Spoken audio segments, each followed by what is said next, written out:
T-Lims presents The Bridge. I want to say hello to you guys. I want to welcome you in. You know, I want to welcome me back. Because I was out last week, had some other things to do. You know, I actually miss you guys, and I enjoy being here. Let me say, let me get these guys out the way so then I can talk.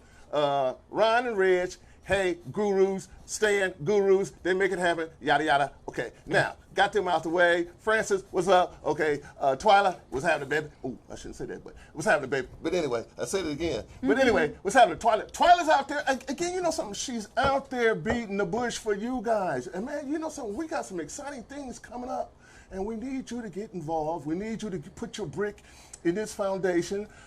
Okay, I said that. I got a little editorial from my older brother. Yeah, you thought I forgot about you. But anyway, Teresa. Hey, how's what's it happening? going? JD. What's going on? And guess what, guys? We got a young man here. Thank you. Mr. Neil. He's 19. He plays the guitar. He writes poetry. He writes books. We got a show for you. Yeah. But anyway, let me get this out the way so we can get to the show. Now, going to my older brother, and Erica, tell your dad this. My brother sent me a letter, and he called me an Austin. I don't appreciate being called an Austin. He called me an Austin because he got mad at me because I shared a story, a childhood story of something that happened to him. Mm-hmm. Now, I'll share it with you, and I'll share it with you. We're family. But anyway, now, anybody that knows my mom knows she don't play. She's one of them old school mothers. You know, like I said, when she tell you to do something, You do it right away. okay, when she tell you, do it right now. Mm-hmm. Hello? Oh, the phone. Hey, sorry. See, you know, hello? Caller, Hello. how are you doing? I'm doing well. How are you doing? I was checking you out. Oh, she got the text. Okay. Wow. Oh, okay. Your timing is perfect. I was in the middle of a story, but I prefer to hear your voice. Oh, well, ditto. Prefer to hear yours too. Hi, everybody. Hey. Out here in Indianapolis, Indiana. Pardon me? Out here in Indianapolis, Indiana. Who is it- I am? I said, I am. Okay, who is I am? That'd be that girl named Twyla. What'd she say? Twyla. That girl named Twyla. Wrong answer. Now, what did Moses, when Moses asked I am, when he asked God, who are you? What did he say? He said, Aya, Esha, which means Okay, I your voice am. is different, Lord. But anyway, I'm just messing with you. Hey, what's happening, T? I will be what I will be. Aya, Esha, Yes. Okay, whatever that was. I mean, we thought, are you chanting now? That was Hebrew. She's speaking Hebrew. Oh, hey, look. You can't. Are you looking at us? Are you tuned in? No, I'm standing outside to get ready to participate in this parade. Get ready to ride in a blue Camaro around this town here. Okay, what are you doing in Indiana? Let the people know. Okay, American Legion has this national meeting, and T-Lims was able to present our initiative called Back Home, Back and Strong for returning citizens, veterans. Wonderful opportunity to do that because returning citizens, veterans are an overlooked group. We're returning citizens, period. And then we talked about homelessness because it needs to be addressed in a real way, not some kind of just talking about, we'll fulfill your pain that way. So we're driving home that issue that they need to look at that and how homelessness is tied into mental wealth and that we all need to deal with our mental hygiene.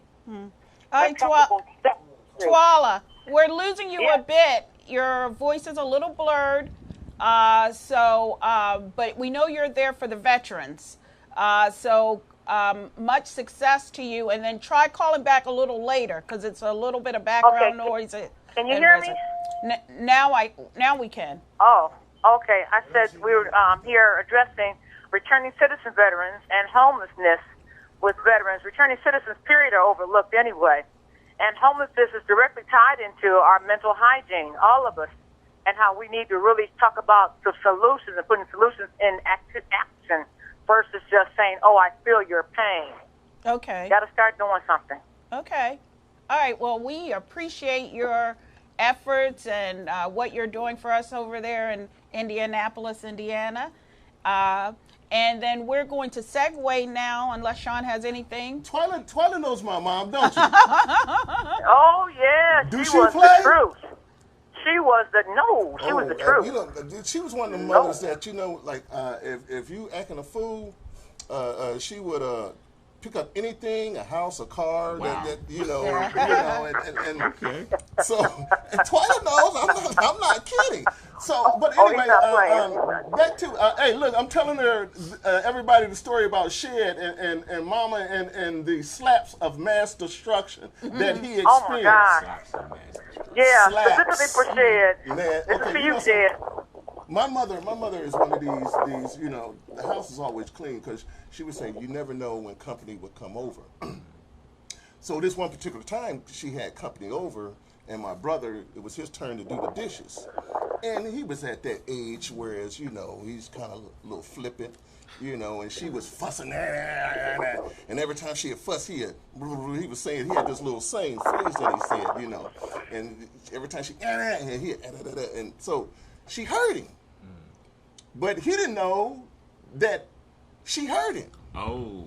And he was being smart. Okay. Back turn, she pulled the ninja move on him. Man, slaps was coming out of nowhere. I call them slaps of mass destruction. They were, because, you know, when a bomb falls, there's their fallout. So I had to hide behind the wall, but I was looking, you know, but she was. Yeah. Oh, man. After he woke up, of course, we used to have a thing like, man, you pushed Mama to the edge. You know, you took her to the edge. You know, like, oh, really? I said, yeah. Yeah. But anyway, yeah, see, now I've told your story. Now everybody knows. Ha ha. Anyway. But, right. okay, that's all I have for today, you guys. Okay, I just Well, wanted we to always share get that. comic relief with you, Sean. It was really, really good. But anyway, the reason why we're here today is we have a wonderful, wonderful guest, and his name is Mr. Neil M. Noble. Right. And he is one of the authors from Imagination Press, and we're happy to have him on board. And like I said, my goal and the goal of Imagination Press is to push his name out there. He's written a book of poetry, and he's also a musician, which we'll get to hear a little bit of his music later today. But he's agreed, because this show really delves into what's going on socially with the African diaspora, we've asked him to come and just talk a little bit about his experiences. And one of the things that he's great at is storytelling. Also, let me say this. Neil's been at it a while. I mean, you know, so even though he's 19, he's been doing it for quite some time. Yes. Right, Neil? Thank you for that. Yeah, but the nice piece is that he's a wonderful storyteller, and I love to hear his stories regarding the 60s. We know that during the 60s, it was a very turbulent time for America, and we had to deal with a lot of racial issues. And I just want him to share a little bit of what happened during the 60s and some of the memories he shared with us. Oh, my turn now? Yes, your turn. But I will do that. Okay. But, Sean, I grew up in the same family, just a little different mother. When I was a teenager, a young teenager, I got an Easter basket. My sister and I each got an Easter basket. And it had this green Excelsior paper in it. You remember that? Mm-hmm. Well, our formal living room had a gold shag rug in it. My sister, we weren't allowed in the living room at all. But It's like that couch. Bro. I snuck in. I was sitting underneath the piano, eating everything in the Easter basket, spreading this green Excelsior around me in a neat little circle. Then I walked away. You know, I took the basket, but the Excelsior was still there. Well, Mom and Dad came home from work. They saw the mess. They asked me, you know, who did it. Of course, both of us said, I didn't do it. My sister said, I didn't do it either. So we both got punished. Fine. Now, fast forward maybe 40 years, and we were at a family dinner. This story happened to come up again. Wow. And my mother, she was still sitting, she was sitting there at the table, in different sections of the table. Tell me now, are you the one, are you the guilty party? I said, yeah, I'll admit it now. She got up from the table, walked around to me, and slapped me in the face. And, it was more funny than painful to me. And when I started laughing, she hit me again. So, yeah, anyway. So, The 60s. I was hip deep in all of that stuff in the 60s. I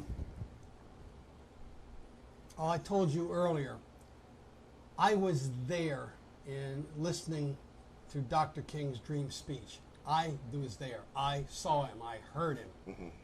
And I believed in him. I also shared with you, I wrote a poem actually 2 years before that relating to King and his hopes and promises and visions and dreams. So I've been dealing with equal rights, equal pay, gender equality. I've been doing this for 50 plus years. One story in particular that I'll share, and Twyla, if you're still listening, someplace the FBI still has a file on me. But I know statute of limitations is passed, so I don't care anymore. There were 52 of us, mixed race, mixed gender, mixed age. 52 of us.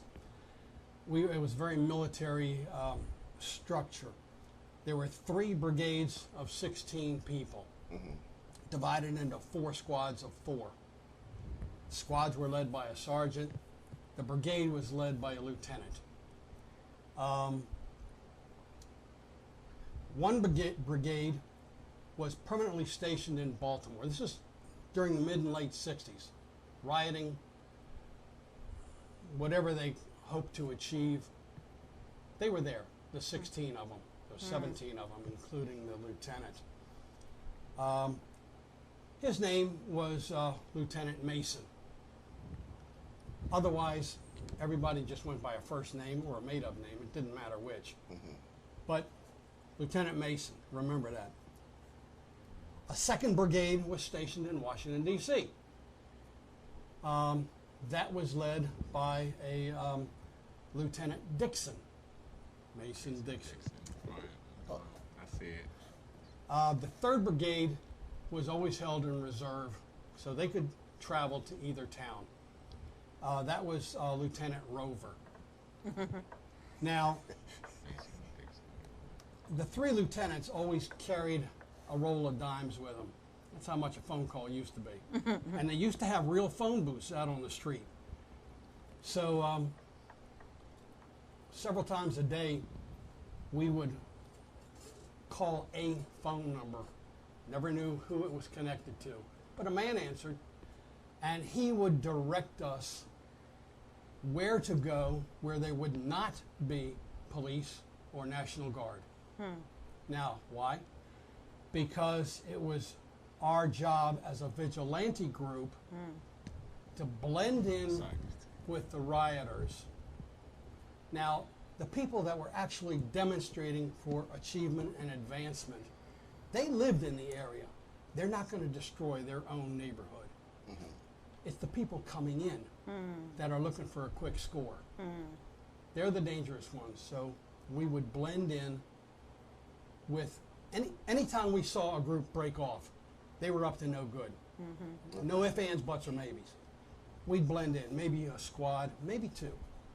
But blend in with them. We'd follow them. We'd actually mix with them. We'd go to wherever they wanted to go, break into whatever store they chose. Our people hung back. You know, hey, I'll help you. You just pass it out through the window, okay? They bought it. So what was happening is when they finally came out, you know, everybody, of course, was scattering in 6 different directions. We'd jump on whoever we could, tie them up to whatever was nearby, Isn't a that telephone interesting? pole, a street lamp, a mailbox, tie them up to it, pin a note to their chest saying, I stole this. And then whatever it was, we just put it right there in his lap. Now And then drop a dime on him and call the cops, say, here, there's one for you. and this is something that you would never hear in the history books. Well, that's my point. We were calling somebody, we never knew who. We simply addressed him as Captain. But he was obviously plugged in because he was telling us where to go where there would not be police or National Guard. And that was, I mean, that's what we did. So this is a little known, unknown fact right. regarding the 60s that we've never heard before, No, and you never and will. probably will never hear. You know, because when I try and tell the story, and I tell them that I was part of a vigilante group in the 60s, the worst possible thing can be imagined, especially from a white boy. Matter of fact, how was that for you though? Because I mean, that's a real question. Well, especially during that time, as a white male, and during that time. well, I'm also Jewish. So, and there were a heck of a lot of Jews that were helping blacks back then. You know, shucks. All of the marches down south. I remember one thing in particular where 3 kids, there were 2 white guys and a black guy, were driving from town to town. Cops lit them up, pulled them over, and they ended up dead and buried out in the middle of the road. And they didn't find their body till years later. Wow. Are you talking about Cheney? Cheney and them? I didn't even know that was the. Yeah, she just The came white out. boys were both Jewish. Yeah, the 3 civil rights guys. Yeah, that's that right. was- okay. So Oh, that was Cheney. Yeah. Yeah. Jews have been a part of civil rights. And there's a legitimate and logical reason why.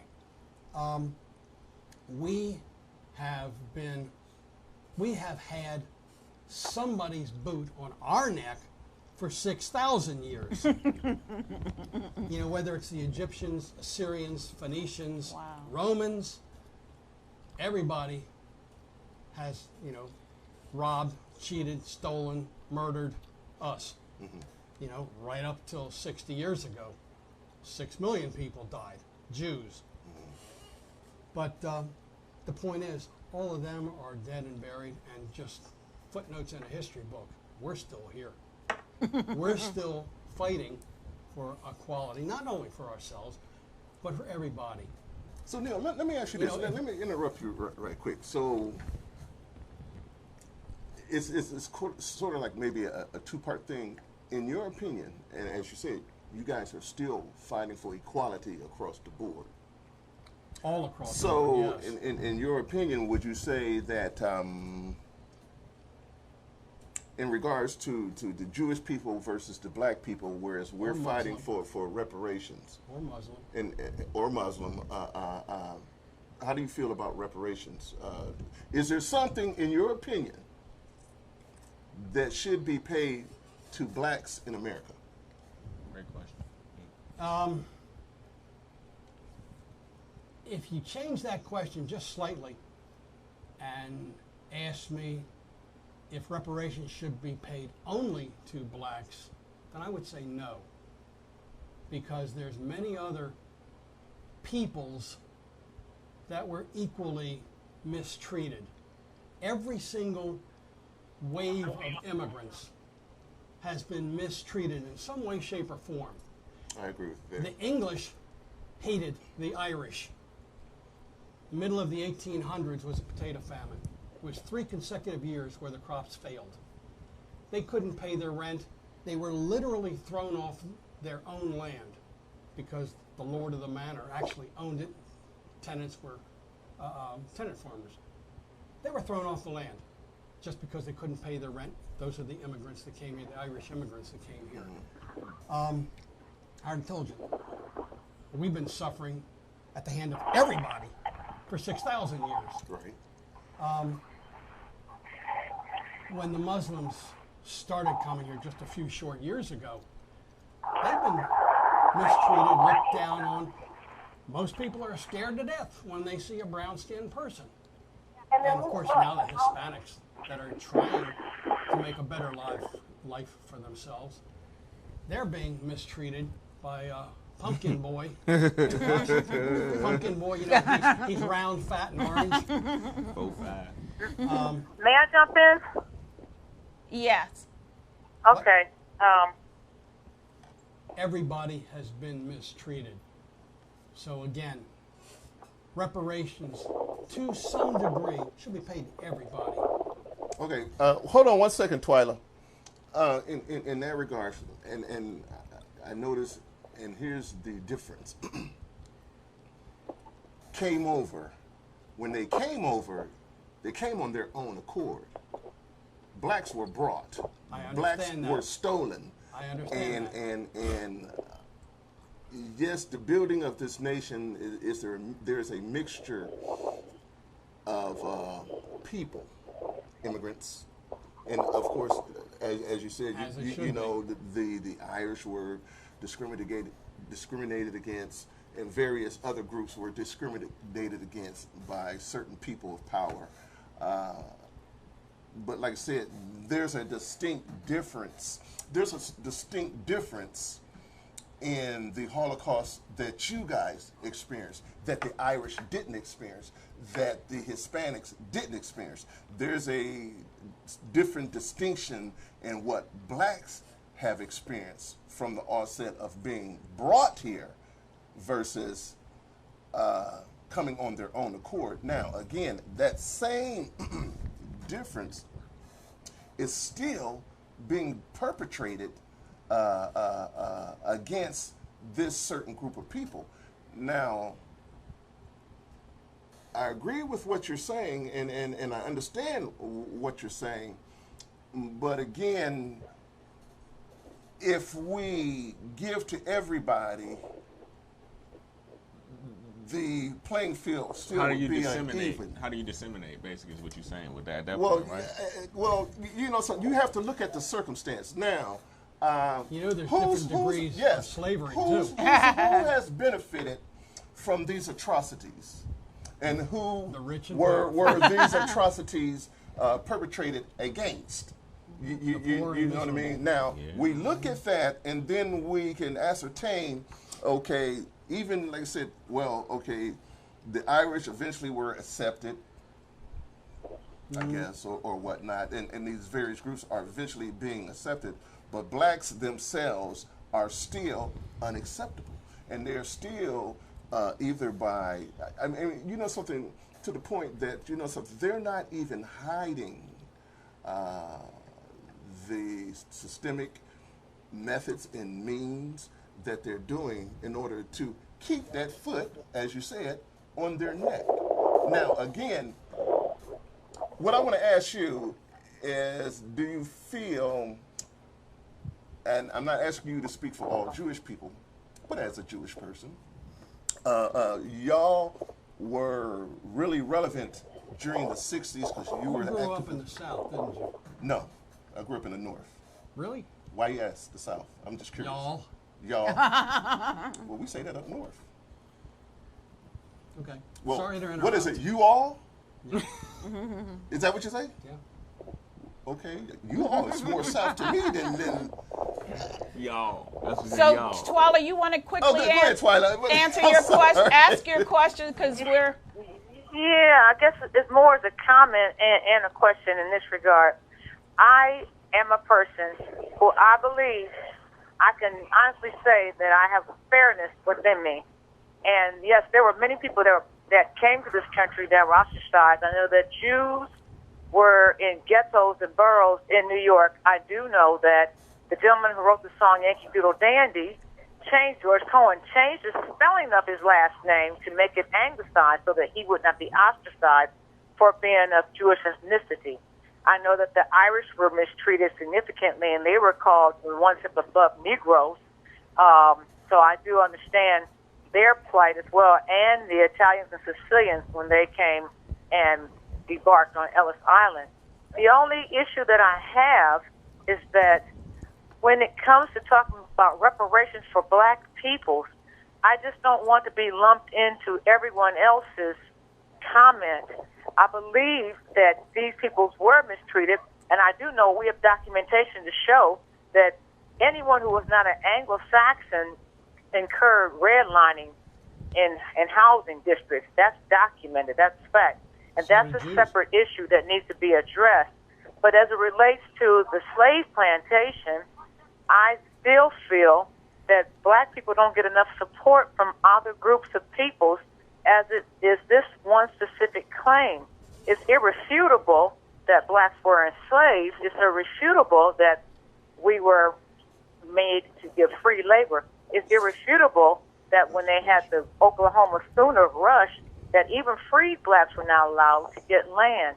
So I don't have a problem with other persons and other groups of people getting compensated for redlining because, like I said, if you were not an Anglo-Saxon ancestry, you were affected by that. But I want to go to that one specific claim, and that's to the plantation, because it wasn't just the plantation. It was right afterwards, and this was before the immigration laws even came into play, that Reconstruction era period was short-lived, and everything that was acquired was taken or burnt down. And then afterwards, there were black codes and laws that were written specifically just for black people. I just want other groups of people to support us as we support everyone else. We support immigrants on the border, which I have issues, and that's I'm just saying at large. We support the Jewish diaspora acquiring compensation for what happened, which was heinous and villainous. We do.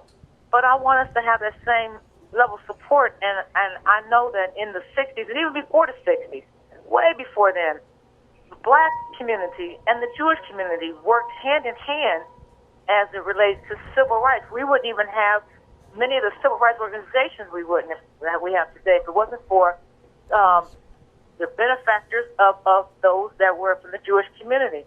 And I just want to know, what does it take for other people to just say, yeah, this one specific claim, and then we can address the redlining that happens to everybody, and then we can address the other things. My heart just aches because I don't feel the same level of compassion. I agree with you. You know, Yeah. I managed a Jewish cemetery in Baltimore for more than 20 years. And up until, I want to say, 1910 or maybe 1920 at the very latest, it was absolutely against the law to have a Jewish cemetery within the city limits of Baltimore. Wow.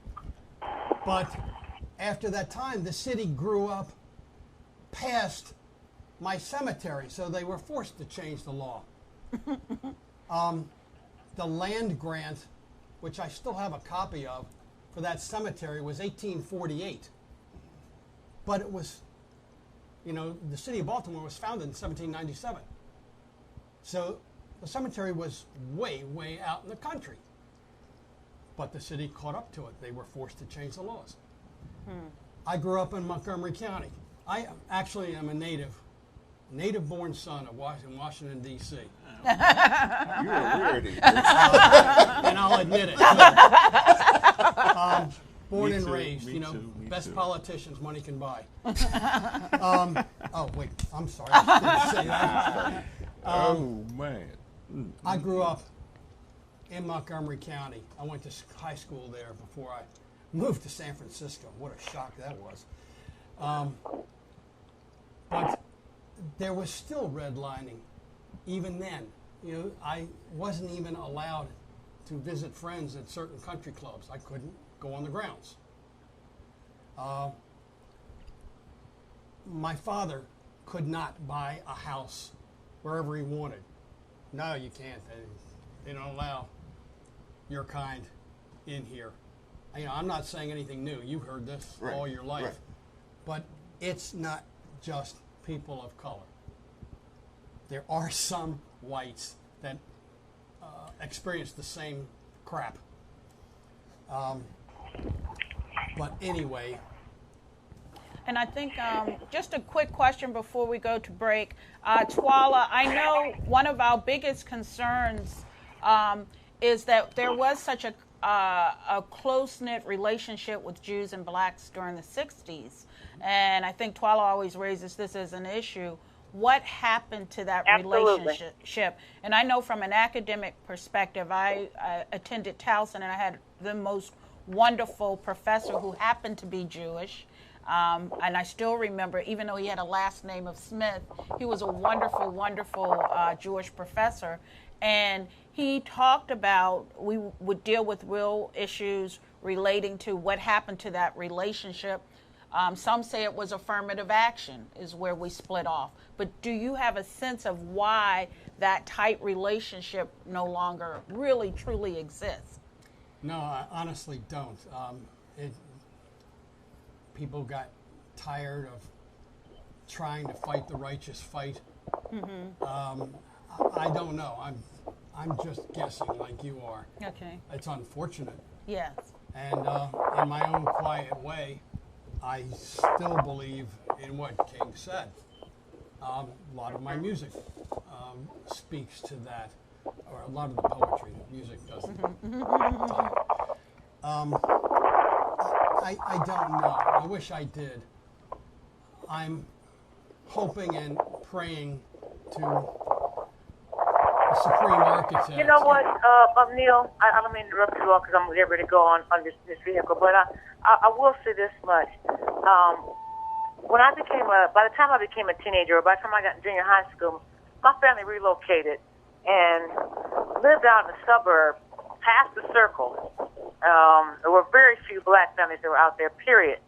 The majority of my community were Jewish ancestry, and it was because of the kindness of one of my neighbors that I had this great interest to Lomed Ivrit, means learn Hebrew. And I learned because of the conversations that we would have. I grew up Catholic, but I would go to the synagogue, and then I didn't eat the food and we would talk. And I can honestly say it felt like it was like that those distant aunts and uncles, those great aunts and uncles that you just, and I will say that it is a great lament to me. I can't even articulate into words that whatever the schism may be, that it's be rewound or rethreaded because we share a lot of the same plight. Yes. I agree. You're absolutely right. By the way, my father graduated from Catholic University in the district. Oh, what? What? Neil, Just wait till I see you. A little fun fact. Yeah, he got his Bachelor of Architecture degree there. Oh, so he followed his dad's lead, huh? Yeah. I grew up in a lot of different places. Ditto. Yeah, and so I'm going to ask you one final question, Neil, and then we're going to take a quick break. And this like we always talk about what's wrong in our communities, both the black community and other communities. But I guess given that we're looking at the African diaspora and what we can do to improve ourselves, some say reparations, there are a number of solutions. What do you think, as a Jewish man, are some of the solutions you think we need to think about as we move forward into the next century? First and foremost, I would beg people to get your butt out to the voting booth next year. Everything that's going on now has one direct root cause. No point in naming names. Just vote. That's the fastest and easiest thing to do. It won't cost you anything. Mm-hmm. Yeah, well, they do need to be involved, is what we tell people a lot. We need you guys to get involved in what's going on because it affects you. Again, the enemy wants to control you and control you by separation. And that's from the onset of, go back and look at your history.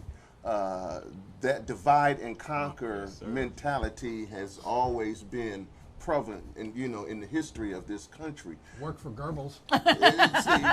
You know what I mean? And so now, but when we come together collectively, Yes. we could make a stand. And again, and we need everybody to be involved. We need everybody to get out there and vote. Now, That will bring the people exact together. the perfect or prime example of them not voting is that pumpkin, as you said, that we have. Now we got Halloween all year round. Yeah. You know what I mean? And he's making a mockery of what our ancestors and your ancestors have died for. And you know what I mean? These laws and systems are put in place for a purpose. Not all laws are good. Not all systems are good. So I don't want you to say, well, the system is corrupt. No, the system is not corrupt. The system is designed to do exactly what the system is doing. But now we all need to be involved to change that system. To getting out and vote.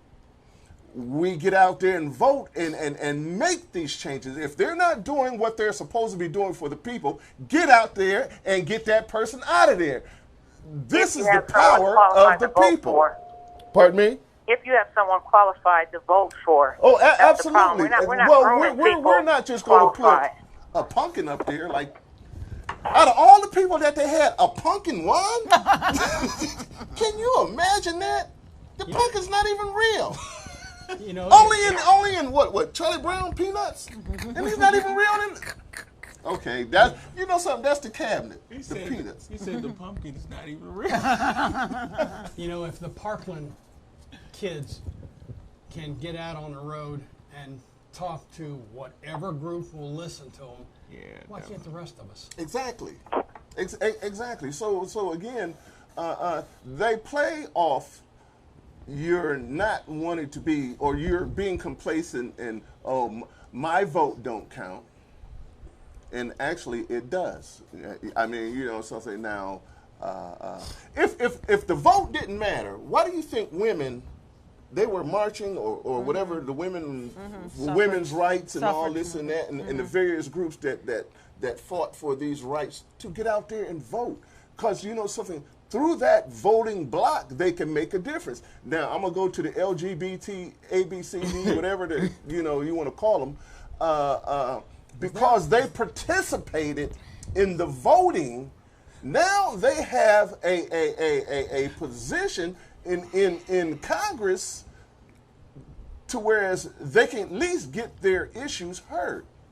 To the point, case in point, it's been mandated that same-sex marriages is a law now across the country. Now your views on it being right or wrong, okay, but yet and still, them as a whole got that crap passed. Because of their involvement. Now, you're telling me that there's more of them than, I guess they regular too, but they got little, so I don't want to just say regular people, but something, we all have issues, and we need to come together as one and fight for these issues and let our voices be heard. We need to put, if the person that is supposed to represent us is not representing us, then we need to get another representative. Now, Pumpkinhead is not representing us. And us is us all as Americans, us all. Yeah. So, again, now, we need to get out there and fight for our rights. Right. All of us, and get involved in this thing. You know what I mean? So, that's the first step. Right. As Neil had said, you know something now.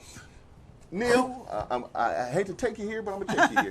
That's what I do. Now, again, I'm going to ask you a simple question. Which one of us three is Jewish? Of the three of you? Yes. Just from looking, I'd say none. Okay, that's a good analogy. Now, take you We're going to change you up a little bit, Okay. JD. We're going to change you up, Teresa. I'm going to even change myself up a little bit. Now, we have 4 Caucasian people up here, and they don't know our names, but they look at us and say, okay, which one is Jewish? See, that's the difference. I'm just saying you would never be able to tell. Whereas now, again, with what your family experienced, I don't know, you guys' customs, you know, I mean, y'all don't wear a sign, I'm Jewish or whatnot, unless your name is a Jewish name, whereas Goldstein or a Steen, you would assume Jewish. My father changed his name because of anti-Semitism. Okay. And What was that's- it before? Nadelman. Okay. That was the name when he graduated from Catholic U. That was his name in the Army. When he became a professional architect in Washington, D.C., I got to tell you that story too.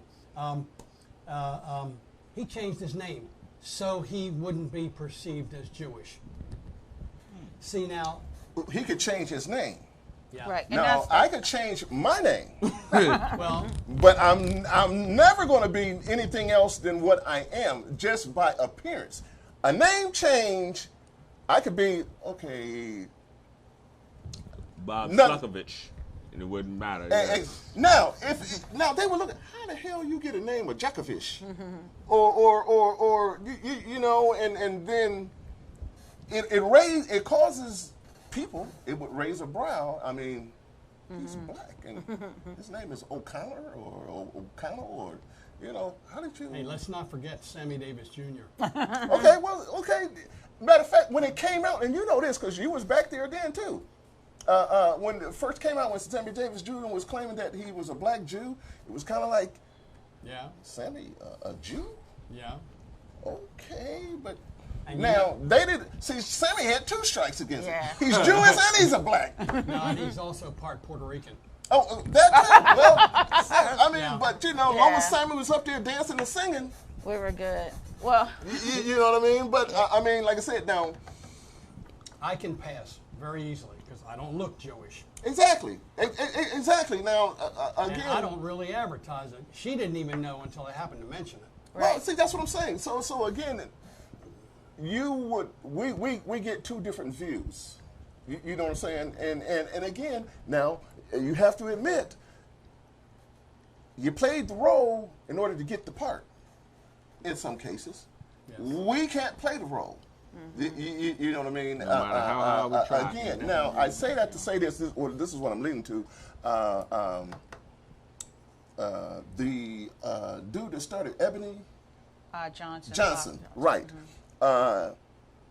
He wanted to buy a building, and the white cat was saying, "I'm not going to sell it to this end, this end." So he had his attorney Buy it. buy it for him or go and now he went as a janitor, you know, to check it out, and he liked the structure and everything was cool, and so he said, okay. Now he knew this dude wasn't going to sell it to him because, okay, I'm not selling this to an end. So he had his attorney, I guess, who happens to be a Caucasian guy or whatever. He wasn't black, and the dude said, yeah, sure, I'll sell it to you. We had some old inn up here trying to buy it. I'm not selling this building to, you know what I mean? And then So Bob exactly. So eventually. that's my point. Right. And as far as leveling out this playing field, again. And so my point is that I think, like you said, we can't pass. We can't change our name. However, I think that through legislation, through fighting, through voting, which African Americans haven't been as successful with voting, and like you said, we have other people there that are not truly representing our interests, Right. but taking a dollar, a dime, or whatever they get. Right. And so as a result, but we have to figure out what we need to do on our own to change and improve the system, so that we don't Yes, continue I agree to with- keep ex- complaining exactly. about the same things. You can't put, you know, And- the time and- for lip service is over. Is over. You, And I you think- know I think- something- now I- I'm not and going I- to say put Bubba in there. Right, but mean, you know, I think we're moving to that. I think that that we're changing, which is why when you see police brutality or shootings, we're no longer going quietly. We're actually speaking out about it. But before we lose time, we had a great conversation, by the way. Yes. We could I'm go on. trying We to could get go it. on It more. flows. Yeah. Thank you, Neil, and you're invited anytime. If you should I never just got come. to tell you about working on Trump Tower in D.C. Okay. You're going to say that, and then we're going to come back we're going to have you go over and play one little song for us. I want that poem too. Yeah, that's Well, I'll give you poem. a copy He's going to of give it. it. He's Well, going to no, go. I want you to. Well, you're going to, Recite it? yeah. Okay. Okay. Okay. So Share that. tell your quick, we got like only a few minutes to That's tell your fine. quick Trump story. My father and his father before him were both architects. When my grandfather passed, we found some diaries in his effects that actually trace our family back a couple hundred years. Wow.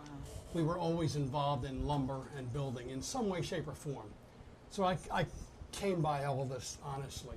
I could read blueprints before I got out of high school. So I worked with my grandfather one summer on a light desk.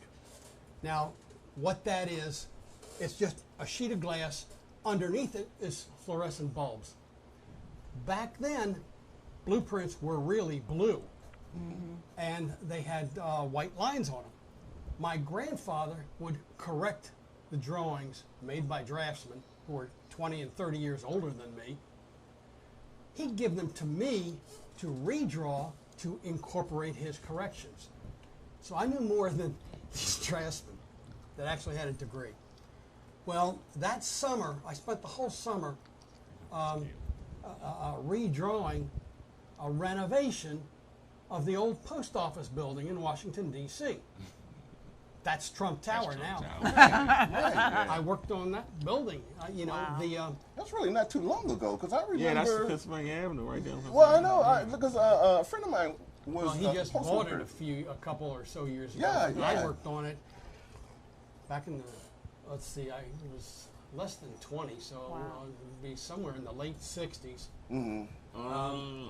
Okay, before it was ever. And right. I remember the catwalks that were above the main floor where the security people used to walk, so they could stare down to make sure nobody was stealing letters. Wow. And they're still up there. They're just covered over now.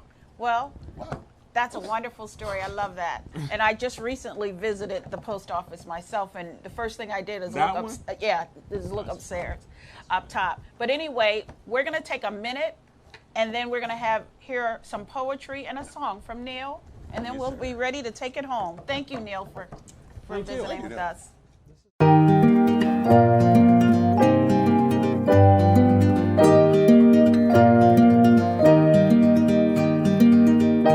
Okay, we're back. Right quick, JD, I forgot to. Or did I mention you did?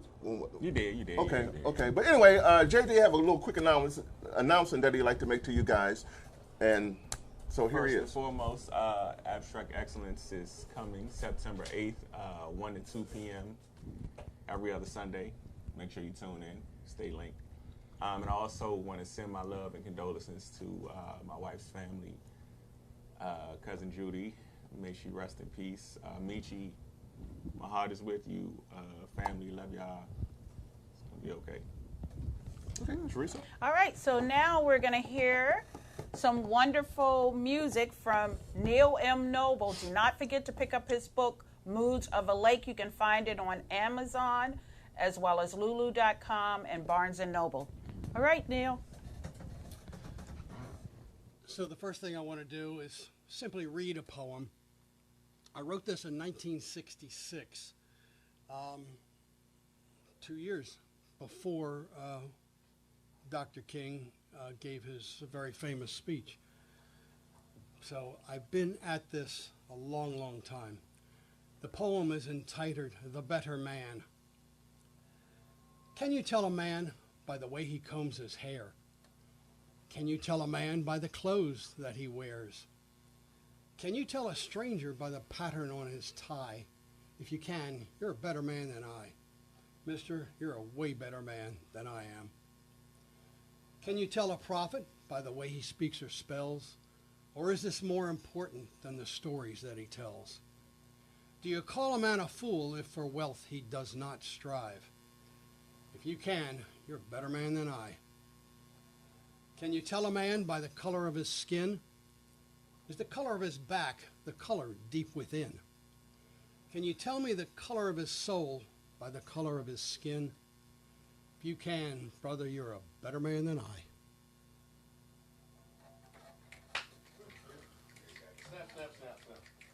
Fingers are little, but So, the song I want to play, actually the poem is entitled Looking. It's in my book. Most of the poetry in my book actually does have original music to it, as does this particular one. It's about a dad having a moment alone in a pub, thinking about his past life as he grew up. The name of the pub happens to be John Barleycorn. I mention it in the poem just so I won't lose anybody. Oh, by the way, my book of poetry is illustrated. That's for the people that don't know how to read.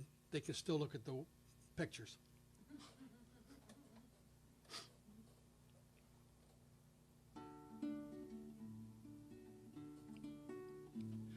When I was 17, driving an ice cream van, gangs of little kids lined up like a caravan.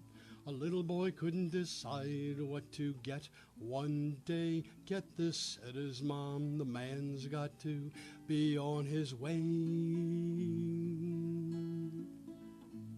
I looked around and looked around for the man she must have meant. I always felt like a boy.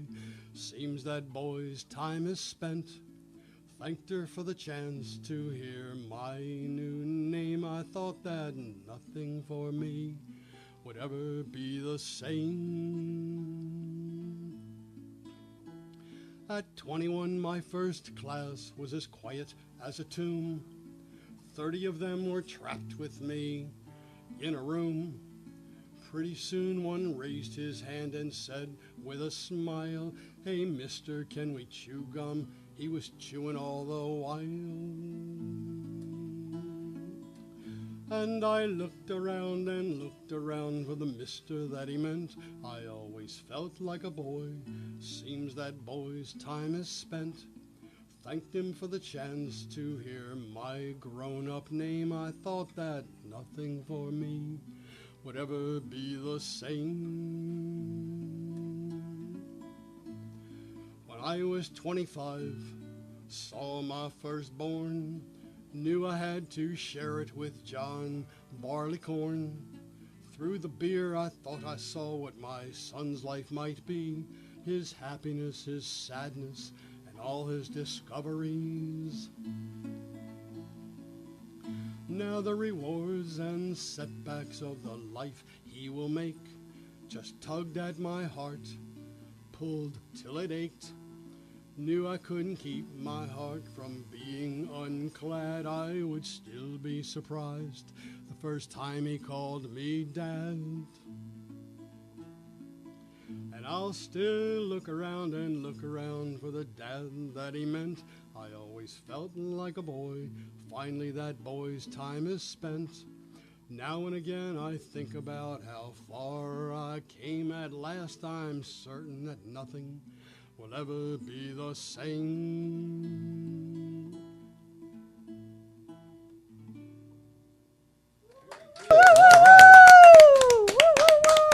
Tell where they can get his book. Yeah, and, yeah. you know, that We're information. yeah, we've got it. You can find that it again. Song is well, it's CDs Beautiful. now. Yeah, yeah. we But, want to get Everything is streamed. Oh, Yeah. stream then. Okay. Right. Not that. But anyway, Just for the heck of it, I wrote that particular song December of 1990. okay. Oh, wow. okay. Wow. That was good, Neil. So anyway, good. that's it. And you want to take us home? Ron, as always, Thank you, in Neil. parting, we love to wish you love, peace, and Ron, take us home.